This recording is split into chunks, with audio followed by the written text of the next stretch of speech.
Antes de orarmos, quero que você pare por um instante e reflita profundamente, não apenas com os ouvidos, mas com o coração aberto para ouvir a voz de Deus.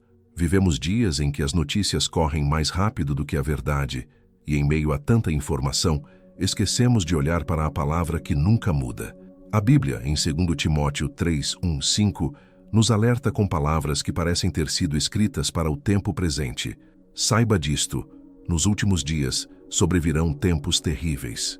Os homens serão egoístas, avarentos, presunçosos, arrogantes, blasfemos, desobedientes aos pais, ingratos, ímpios, sem amor pela família, irreconciliáveis, caluniadores, sem domínio próprio, cruéis, inimigos do bem, traidores, obstinados, orgulhosos, mais amigos dos prazeres do que amigos de Deus, tendo aparência de piedade, mas negando o seu poder. Afaste-se desses tais. Essas palavras ecoam como um alerta urgente. Basta olhar ao redor. O egoísmo é celebrado, o amor ao dinheiro se tornou meta de vida, e o orgulho muitas vezes é confundido com força. Muitos buscam aplausos, curtidas e aprovação dos outros, mas poucos se perguntam: será que estou agradando a Deus? Estamos vivendo uma era em que o que Paulo chamou de últimos dias deixou de ser algo distante. É agora, é o nosso tempo. O amor esfriou, a compaixão rareou e a vaidade tomou o lugar da humildade. Muitos até falam sobre Deus, mas vivem distantes dele. E essa talvez seja a maior tragédia espiritual da nossa geração. Se essa mensagem já está falando com você, escreva nos comentários: Senhor, desperta o meu coração. E declare que você não quer viver distante da presença dele. Quando Paulo escreveu a Timóteo que as pessoas seriam amantes de si mesmas, ele não falava apenas de vaidade superficial. Ele descrevia uma geração voltada para dentro, onde o eu se torna o centro de todas as decisões. Hoje, somos ensinados a valorizar a autoimagem e a autopromoção acima de qualquer outra coisa. É a era das selfies, dos filtros, das aparências cuidadosamente construídas para mostrar um eu perfeito, ainda que por trás exista um coração vazio. Não há problema em se cuidar, mas quando o amor próprio ultrapassa o amor a Deus, algo está profundamente errado.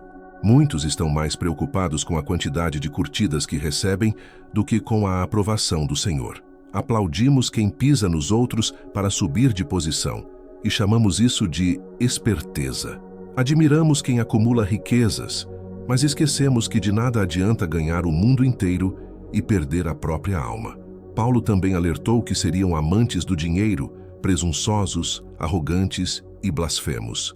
E veja como isso se tornou comum. Quantas vezes vemos pessoas ostentando suas conquistas sem gratidão a Deus? Quantos zombam da fé, rindo de quem escolhe viver segundo a palavra? O pecado já não choca, o errado se normalizou. O Espírito Santo nos chama a vigiar, a não permitir que o orgulho e a ganância nos contaminem. Precisamos voltar a medir o valor das coisas pelo quanto elas agradam ao Senhor e não pelo quanto impressionam os homens.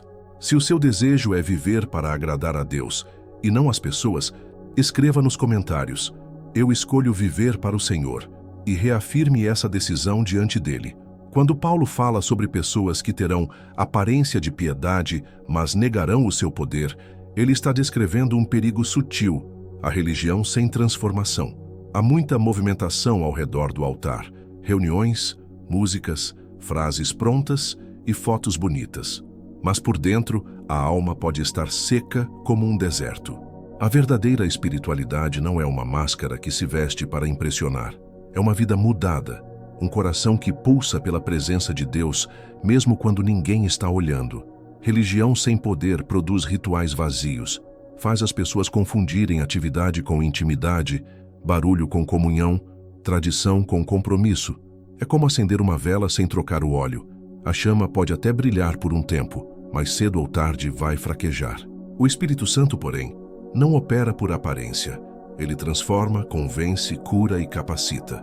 Quando ele toca, atitudes mudam, prioridades se rearrumam e a pessoa passa a viver com honestidade, amor e temor a Deus. Portanto, a questão que te faço agora é direta. A sua prática espiritual traduz-se em transformação? Ou você tem se contentado com a forma, deixando o poder de Deus fora da equação? Não permita que a rotina substitua o avivamento. Não aceite a desculpa de que sempre foi assim. Avivar exige entrega, confissão contínua, rendição diária. Se hoje você sente o peso da rotina e deseja ser tocado de verdade, escreva nos comentários: arrependo-me, venha, Espírito Santo. Paulo também menciona que nos últimos dias as pessoas seriam desobedientes aos pais, ingratas, ímpias, sem amor pela família, irreconciliáveis e caluniadoras. Não é difícil perceber como essa profecia se cumpre diante dos nossos olhos. O respeito tem se perdido, o diálogo dentro dos lares se tornou cada vez mais raro, e a honra, que deveria ser base das relações familiares, muitas vezes é substituída por frieza, ressentimento e palavras duras. A ingratidão é outro sinal alarmante. Vivemos pedindo mais, exigindo mais, esperando mais, mas raramente paramos para agradecer pelo que já temos. Muitos tratam as bênçãos de Deus como algo comum, como se fosse obrigação dele nos dar sempre mais. E quando algo não sai como planejado, logo culpamos o Senhor, esquecendo de tudo o que ele já fez. Além disso, a falta de perdão corrói corações. Pessoas preferem alimentar mágoas do que liberar misericórdia. Guardar rancor se tornou aceitável e, em alguns casos, até incentivado, como se fosse prova de força. Mas a verdade é que o perdão liberta mais quem perdoa do que quem é perdoado. A Bíblia nos chama a ser imitadores de Cristo, e ele perdoou até aqueles que o crucificaram. Não permita que seu coração seja endurecido pelo orgulho, pela ingratidão ou pelo rancor. Escolha viver diferente.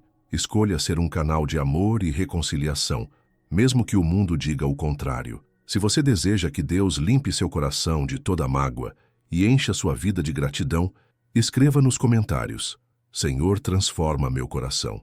Há momentos em que o Senhor nos confronta com uma pergunta simples, porém profunda: o que ocupa o centro do seu coração? Paulo nos lembra que muitos terão aparência de piedade, mas negarão o seu poder. E uma raiz comum dessa incapacidade de frutificar é a existência de ídolos sutis. Nem todo ídolo está talhado em madeira. Muitos tomam a forma de ambição, relacionamentos tóxicos, trabalho, prazer ou a busca por segurança material. Quando algo que deveria ser recurso se torna senhor, aí nasce o ídolo. Olhe com honestidade. Onde você tem delegado ao dinheiro, ao status ou à aprovação dos outros o cuidado que pertence só a Deus? Quais vontades você tem alimentado em silêncio que roubam a sua intimidade com Cristo? Os ídolos entram devagar, começam como apenas mais um e terminam ditando decisões, prioridades e até orações vazias. Mas há esperança. A mesma palavra que denuncia também oferece remédio. Arrependimento verdadeiro derruba estátuas internas. Confissão tira o poder daquelas coisas que nos dominam. Quando dizemos: Senhor, eu escolho a Ti com todo o coração, algo no céu se alegra e o Espírito começa a destruir fortalezas internas. A cura que vem do Senhor não é só moralismo, é libertação que transforma prazer em sacrifício e rotina em encontro. Se hoje você reconhece um ídolo ou apenas percebe que algo ocupa o trono do seu coração, ofereça isso a Deus agora. Dobre o joelho em humildade. Peça que Ele seja seu único tesouro, seu único dono. E lembre-se, abandonar um ídolo pode doer, porque era familiar. Confie que a dor é passagem para a verdadeira liberdade. Glória a Deus. Há momentos em que a vida nos derruba de mansinho, não com um grande desastre, mas com pequenas concessões que somadas nos afastam do Senhor. Um sono nas orações, uma desculpa para não ler a palavra, um pensamento tolerado aqui, uma complacência acolhida ali. Paulo nos alerta porque esse é o caminho mais traiçoeiro, a queda gradual. Não percebemos no início, mas a intimidade vai ficando frágil. A fé passa a depender do ambiente em vez da convicção. O corpo vai à igreja, mas o coração fica em outro lugar.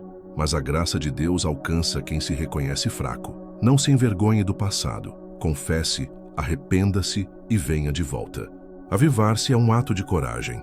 Admitir que precisamos, buscar com sinceridade e permitir que o Espírito opere mudanças reais. Isso envolve disciplina, oração intencional, leitura da Escritura com coração humilde, congregação que edifica e ações que demonstram amor. Envolve também quebrantamento, reconhecer o próprio orgulho, pedir perdão e deixar que Deus refaça suas prioridades. Se você sente o chamado para recomeçar, não espere um vento grandioso. Comece no silêncio do seu quarto, no tempo roubado para orar, na escolha diária de obedecer. A restauração acontece passo a passo quando escolhemos a obediência em vez do conformismo. Se isto tocou seu coração agora, escreva nos comentários amém e marque alguém que precisa deste incentivo. A caminhada com Deus não é feita apenas de momentos de fogo e avivamento. Muitas vezes, ela é uma jornada marcada por lutas silenciosas, fadigas invisíveis e batalhas que só o Espírito entende. Paulo nos encoraja a lutar o bom combate da fé, mesmo quando as respostas parecem tardar, mesmo quando a esperança vacila. É normal sentir-se cansado. É normal enfrentar dias em que a oração parece vazia e o coração parece distante. Mas a vitória não está na ausência de dificuldade, e sim na perseverança. O Senhor não prometeu um caminho fácil, mas prometeu sua presença constante, seu consolo e seu poder para superar cada obstáculo. Assim, mesmo que o fogo pareça pequeno, não o apague. Alimente-o com a palavra, regue com oração, proteja-o com comunhão sincera. Não deixe que a dúvida ou a apatia apaguem o chamado que Deus colocou em seu coração.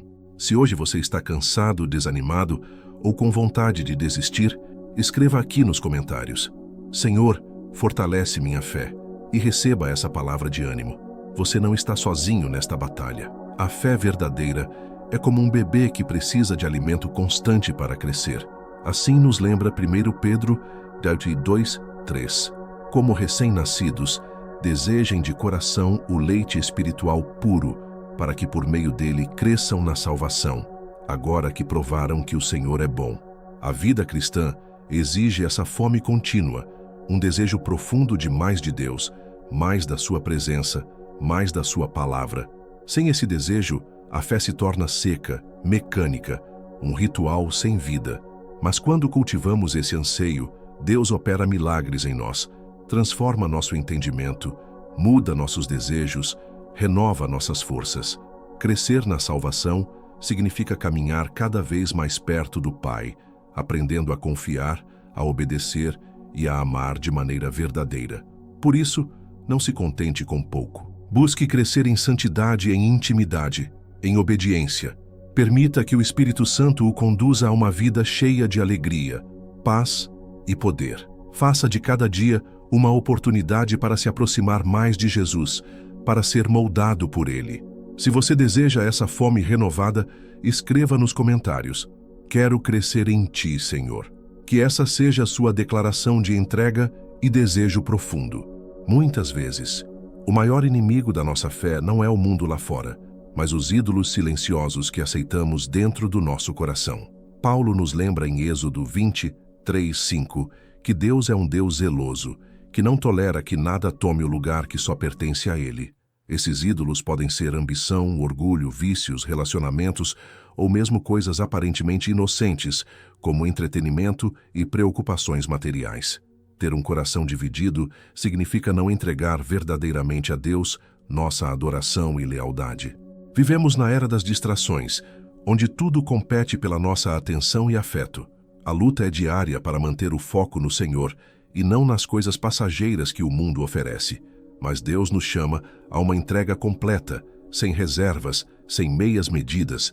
A verdadeira liberdade e alegria estão em servir ao Deus vivo com coração inteiro, reconhecendo que só Ele é digno do nosso amor e confiança. Se você sente que algo precisa ser removido do seu coração, peça a Deus que revele e retire todo o ídolo. Escreva nos comentários: Senhor, toma meu coração inteiro. Finalmente, o apóstolo Paulo nos chama a entregar toda a nossa vida nas mãos do Senhor. Ele nos lembra que não basta apenas palavras ou rituais. É necessário um compromisso genuíno, uma entrega total, do tempo, das atitudes, dos pensamentos e do coração. A verdadeira fé se manifesta na prática diária, na escolha constante de seguir a Jesus, mesmo quando é difícil, mesmo quando ninguém está olhando. Não permita que a rotina roube a sua paixão por Deus. Não aceite a ilusão de estar seguro apenas por frequentar a igreja ou recitar versículos. O que importa é o relacionamento vivo, profundo e sincero com o Salvador, que transforma nossa história, nos renova e nos fortalece. Se hoje você deseja fazer essa entrega total, clame ao Senhor com sinceridade. Senhor, receba minha vida, que eu seja todo teu, para a glória do teu nome. Que esta seja a sua declaração de fé, seu compromisso renovado. E se precisar de oração, deixe seu pedido nos comentários. Juntos vamos clamar para que a graça e a paz de Jesus encham sua vida todos os dias. Amém.